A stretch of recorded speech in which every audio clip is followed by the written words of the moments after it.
Hello friends, welcome to Vaghela studies. મિત્રો, આ ચેનલમાં તમારું સ્વાગત છે. મિત્રો, જો તમે મારી ચેનલને હજુ પણ સબસ્ક્રાઈબ ન કરી હોય તો સબસ્ક્રાઈબ કરી નાખજો, લાઈક કરો, તમારા મિત્રોને શેર કરો અને બેલ આઇકોન બટન દબાવી દેજો, જેથી કરીને મારા તમામ નોટિફિકેશન તમારા સુધી પહોંચી શકે. હવે મિત્રો, તમને ખ્યાલ હશે કે 12 આર્ટ્સ માટે ગાલા અસાઇનમેન્ટ બુક બહાર પડી ગઈ છે. તેની અંદર 6 પ્રેક્ટિસ પેપરો આપેલા છે. ગાલા અસાઇનમેન્ટ બુક તમામ બુક સેલરને ત્યાં ઉપલબ્ધ છે.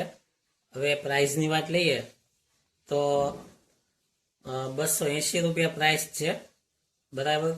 તો તમારી બોર્ડની તૈયારી માટે આ ખૂબ જ સારું પડશે.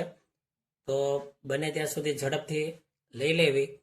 હવે આ અસાઇનમેન્ટની વાત કરીએ તો તેમના અંદર જો આ રીતે વિષયોની વાત કરીએ તો ગુજરાતી, હિન્દી, ઇંગ્લિશ, અર્થશાસ્ત્ર, સંસ્કૃત, મનોવિજ્ઞાન, સમાજશાસ્ત્ર, ભૂગોળ, તત્વજ્ઞાન, ઇતિહાસ, કમ્પ્યુટર અધ્યયન, આમ 11 વિષયો અપાયેલા છે. તમે જે કાંઈ 6-7 વિષયો રાખ્યા હોય તે તમામ વિષયો આમાં આવી જશે. અને દરેકની વાત કરીએ તો આવી રીતે પ્રશ્નપત્રનું પરિરૂપ અપાયેલું છે. કોઈ પણ વિષય હોય એનું સૌથી પહેલા, પછી વિભાગ પ્રમાણે ગુણભાર અપાયેલો છે. ત્યારબાદ પ્રશ્ન પેપરો આપેલા છે. તેમાં સૌથી પહેલું બોર્ડનું નમૂનાનું પ્રશ્ન પેપર છે. જો આવી રીતે પેપરો આપેલા છે, દરેક પ્રશ્નો અપાયેલા છે, તમે જોઈ શકો છો. પછી પ્રશ્ન પેપર બીજું, આ ગુજરાતી વિષયનું છે. અને બીજા વિષયની વાત લઈએ, એક્ઝામ્પલ તરીકે તત્વજ્ઞાનની વાત લઈએ તો 223 પેજ. જો આ તત્વજ્ઞાનનું છે, તેમાં પાઠ વાઇઝ ગુણભાર અપાયેલા છે. જનરલ વિકલ્પ વિના 100 ગુણ, જનરલ વિકલ્પ સાથે 130 ગુણ, દરેક પ્રકરણના ગુણભાર અપાયેલા છે. એક્ઝામ્પલ તરીકે પહેલું પ્રકરણ છે તે સૌથી વધારે વેઇટેજ ધરાવે છે. જનરલ વિકલ્પ વિના 15 ગુણ છે અને વિકલ્પ સાથે 20 ગુણ થાય. આવી રીતે સૌથી પહેલા પહેલું, બીજું, ત્રીજું, ચોથું, આ ઉપરાંત એક 9મું પ્રકરણ છે તે પણ વધારે વેઇટેજ ધરાવે છે, 21 માર્ક. એટલે આ અસાઇનમેન્ટ તમે લ્યો એટલે કયા પ્રકરણનું વેઇટેજ કેટલું છે તમને આઈડિયા આવે. પૂરેપૂરા માર્ક્સ લેવા હોય તે વિદ્યાર્થીઓને પણ કામ લાગશે.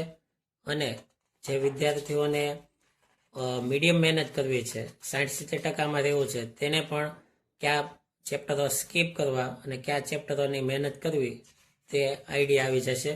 અને હું પણ તમને આ વાઘેલા સ્ટડી ચેનલમાં બધું સમજાવીશ કે કઈ રીતે તમે મહેનત કરો. દરેકનું સોલ્યુશન પણ આપવાનો છું. તમે મારું સોલ્યુશન તમારી એક બુકમાં લખી રાખો, પછી પ્રશ્ન પેપર પાકા કરવા અને મોઢે 3 કલાકનો સમય આપી લખવાની ટ્રાય કરવી. જો આ મનોવિજ્ઞાનનું છે તેમાં પણ આવી રીતે પ્રકરણ વાઇઝ વેઇટેજ આપેલો છે. તેમાં પણ પહેલા પ્રકરણનો વેઇટેજ 20 ગુણનો છે અને બાકીના બધાના માર્ક અપાયેલા છે. તમે તે પણ જોઈ શકો છો. સંસ્કૃતનું છે, હિન્દીનું છે, પછી આ અર્થશાસ્ત્ર છે. જો તમે મનોવિજ્ઞાન ન રાખ્યું એને બદલે અર્થશાસ્ત્ર રાખ્યું હોય તો તેના પણ પ્રકરણના આવી રીતે વેઇટેજ અપાયેલા છે. કુલ 12 પ્રકરણ છે, બરાબર.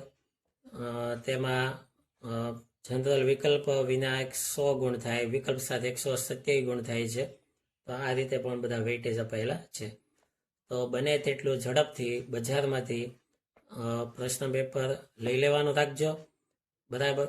બને ત્યાં સુધી બોર્ડની એક્ઝામ સુધીમાં તમે 5થી ઓછામાં 5 તો સોલ્વ કરવા જ, તે 5-6 સોલ્વ કરવા, પણ જો 10 સુધી સોલ્વ થઈ શકે તો વધારે સારું. નહીંતર 5 પેપરો કે 6 પેપરો સોલ્વ થાય તો તમારી બોર્ડની તૈયારી ઘણી બધી સારી થઈ શકે. તો મારો આગ્રહ છે તમે વાઘેલા સ્ટડી ચેનલ જોવાનું રાખજો.